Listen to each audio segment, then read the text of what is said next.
I have been driving freight for 9 years, flatbed mostly, steel coils, lumber, heavy machinery, things that want to kill you if you do not respect them.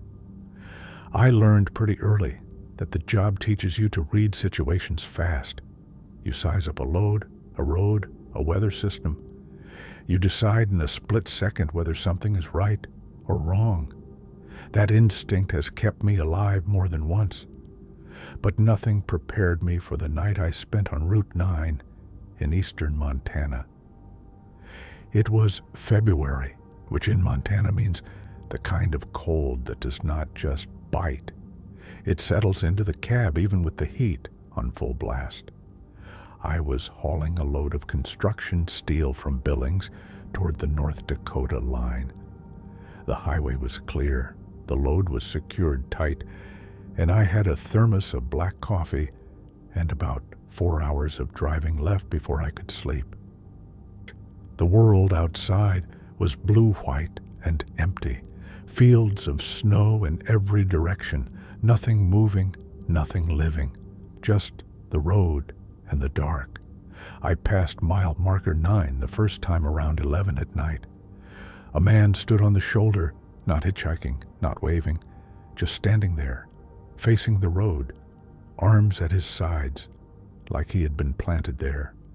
He wore a thin jacket and jeans, no hat, no gloves, in February, in Montana.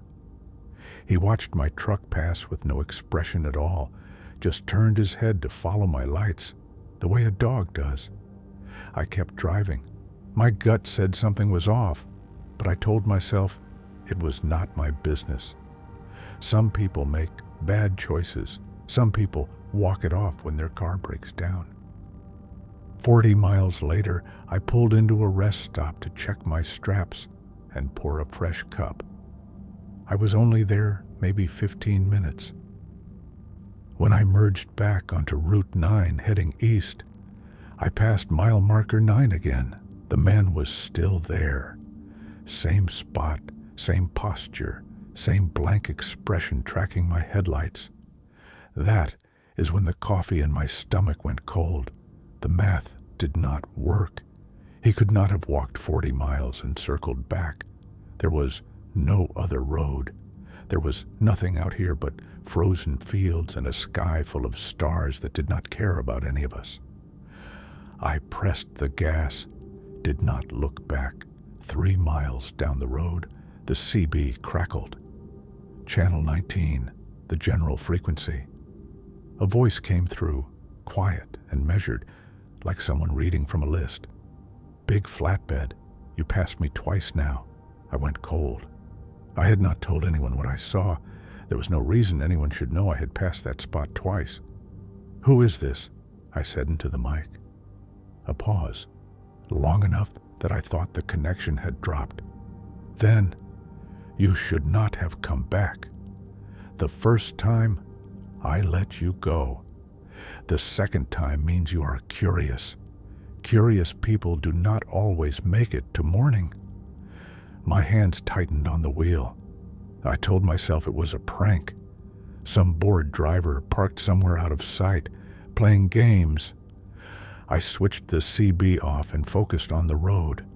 Headlights appeared in my mirror, far back, but there, moving at exactly my speed. I sped up, they sped up. I slowed down, they slowed down. For 20 miles it stayed like that, the same distance between us, no matter what I did, like we were tied together by an invisible rope. Then the lights turned off. I stared into a mirror full of nothing, and somehow that was worse. The next town was Worsens Creek, population maybe 400. It had a grain elevator, a closed diner, and a sheriff's substation with one car outside. I pulled in hard and sat under the one working streetlight in the parking lot. I did not turn off my engine for the next 2 hours. Around 2 in the morning, a deputy knocked on my window. I told him everything. He listened without blinking and wrote it all down in a small spiral notebook. When I finished, he nodded slowly. "We have had 2 missing persons on Route 9 in the last year," he said. "Both truckers, both solo runs. Both called in a sighting at mile marker 9 before their signal went dead." He looked out toward the highway. His jaw was tight. "We have never found either of them. They let me sleep in the lot until dawn. I pulled out in full daylight and did not take Route 9 home. I added 3 hours to my drive, but I did not care. Some roads are not worth the shortcut. Some mile markers you only want to pass once. I still haul freight. I still drive Montana in winter, but I do not use Route 9 anymore. And if anyone on the CB sounds just a little too calm, just a little too knowing, I switch the channel without a word. The man at mile marker 9 is still out there, standing in the cold, watching the lights go by, waiting for someone curious enough to come back a third time. I made sure that would not be me." The thing nobody tells you about long-haul trucking is how generous it makes you. You spend enough time alone on the road, and you start noticing other people more. A woman with a flat tire, a guy whose car is steaming on the shoulder. You stop. You help. Most of the time it means nothing. A few minutes of your day, and someone gets home to their family. I always figured the highway had a kind of debt system. You help enough people, the road takes care of you back. I do not know if I still believe that, not after Mississippi. I was coming down from Memphis on a rainy Tuesday night in late October, pulling a refrigerated trailer full of produce. The load had to be in Baton Rouge by morning, so I was pushing it, not crazy fast, but steady. Rain tapped the windshield and sheets, and the wipers were losing the argument. Visibility was down to maybe 100 yards. I had the radio on low and both hands on the wheel. The car was pulled off on the right shoulder, hazard lights blinking orange through the rain. A sedan, old model, one rear tire flat and gone to the rim. A woman stood beside it, holding a phone to her ear, shoulders hunched against the downpour, soaked straight through. I slowed down. I told myself not to stop. It was late. I was on a schedule, and my company had a policy about passengers. But the rain was getting worse, and she looked stranded and scared, and there was nothing for miles in either direction but dark fields and wet highway. I stopped. She ran to the passenger door before I had even fully pulled the air brake. I leaned over and unlocked it, and she climbed up dripping water onto the seat and breathing hard. "Thank you," she said. "Thank you so much. I have been standing there for 40 minutes. She said her name was Renee, 30-something, I guessed. Scrubs under her jacket, like she had come off a hospital shift. Hair plastered down. She had that kind of exhausted quality that nurses get, the kind that sits behind the eyes. "Where are you headed?" I asked. "Just to Hattiesburg," she said. "My sister. I just need to get off this highway. Hattiesburg was on my route. I told her I could get her to the exit. She thanked me again and settled back in the seat. And for the first few miles it was easy. She talked about her shift, about a patient she had stayed late for, about how her car had been giving her trouble for months, and she kept putting off the repair. Normal things. Real things. Then she said, "There is a shortcut. If you take the next left, it cuts 20 minutes off." I glanced at her. "My route goes straight down 59, I said. "Refrigerated load. I cannot take back roads." She nodded. "Of course. Right. Sorry. A few minutes of quiet, rain still hammering the roof. Then, there is a gas station about 3 miles up. My friend works the night shift. Could you stop there?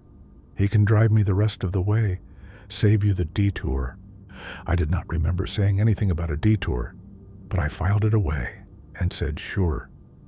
A gas station meant lights and cameras. I was comfortable with that.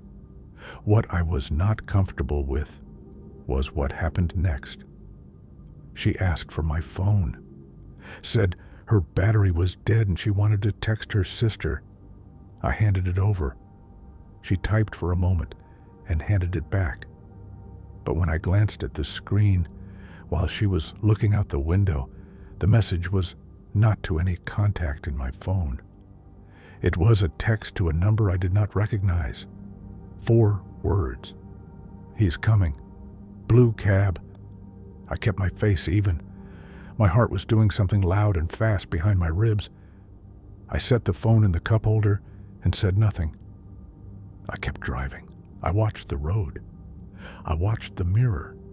A quarter mile later, headlights turned on behind us. A truck, dark, sitting on the shoulder. That had not been there a minute ago. Now it was moving. Now it was closing the distance. Almost there, Renee said cheerfully, looking straight ahead. I did not go to the gas station. I swung onto the interstate instead, pushing the truck hard, ignoring her protest. She went from calm to sharp in about 3 seconds, demanding I stop, telling me I had misunderstood, telling me she just needed her friend. Her voice had a new quality now, something that was not scared at all. The truck behind me gained ground for about 2 miles. Then I hit a stretch where the highway widened, traffic picked up, and there was a way station ahead with lights and an officer waving trucks through. I slowed and pulled in. The truck behind me kept going, did not slow down, did not stop, just blew past the way station and disappeared. Renee stopped talking. The officer at the way station took one look at her face and my face and separated us immediately. She gave 3 different versions of her story in 20 minutes. The number she had texted was traced to a man with 2 prior carjacking convictions who had been working that stretch of 59 for 6 months.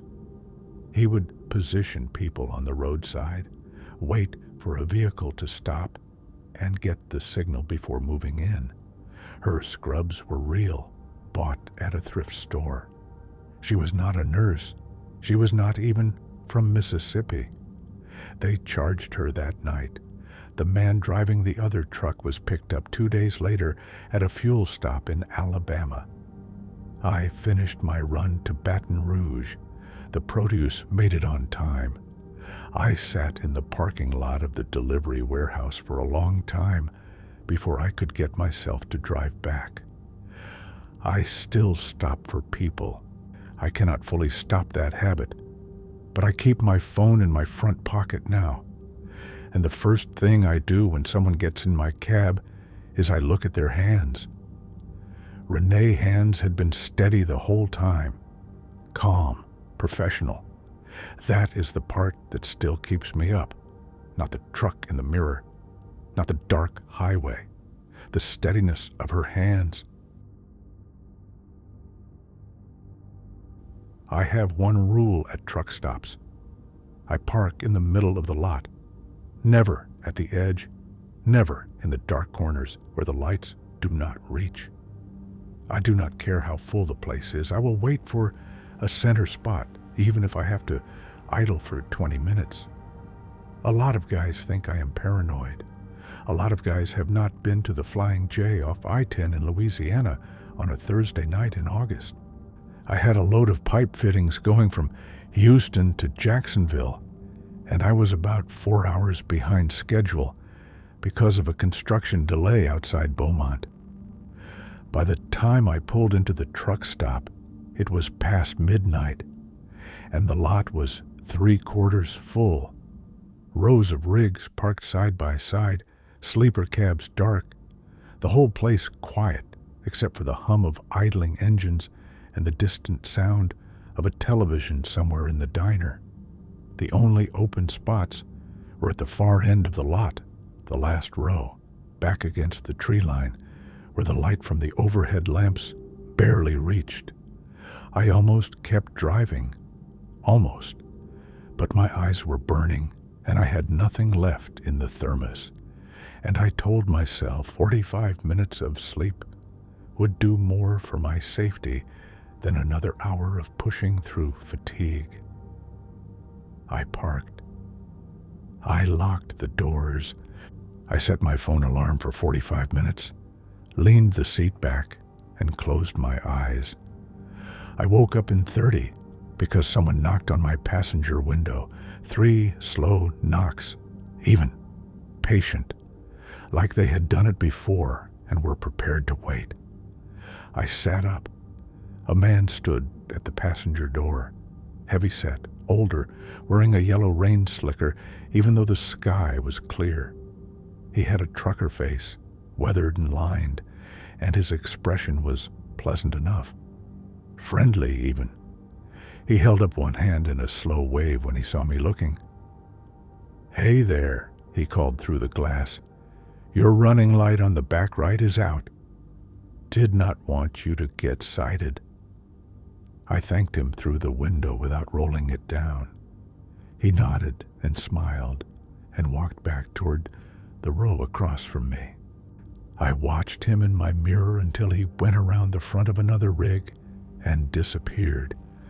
I started to settle back in. Then I thought about it. My running light. He had checked my running light at midnight at the back of the lot. I got out and walked the trailer. All my running lights were fine. Every one of them. When I turned back toward my cab, I noticed the man in the yellow slicker standing between 2 rigs, 3 rows over, facing me. Not moving, just watching. Too far for his expression to read, but his posture was still, focused. I climbed back in and locked up, and this time I did not try to sleep. I sat up and watched the lot. 20 minutes passed, nothing. The diner light glowed in the distance. A driver walked to the bathrooms and back. A rig pulled in and parked 2 rows up. Normal. Then I saw him again. Closer now. He was working his way along the back row, going from truck to truck, not knocking, just stopping at each one, standing for a moment, then moving on, like he was looking for something or checking whether the drivers inside were awake. I grabbed my phone. No great signal, but enough. I dialed the truck stop front desk and told the woman who answered that a man in a yellow rain slicker was moving through the back lot checking trucks, that he had approached my vehicle with false information, and that something felt wrong. She said she would send someone out. 4 minutes later, a security guard in a golf cart came rolling down the back row with a flashlight. The man in the yellow slicker walked toward the tree line and into the dark without hurrying. Just stepped out of the light and was gone. The guard checked in with me. I described the man. He wrote it down and said he would let the overnight manager know and keep an eye on the lot for the rest of the night. He seemed calm about it. Too calm, I thought. "Has this happened before?" I asked. He looked at me for a moment.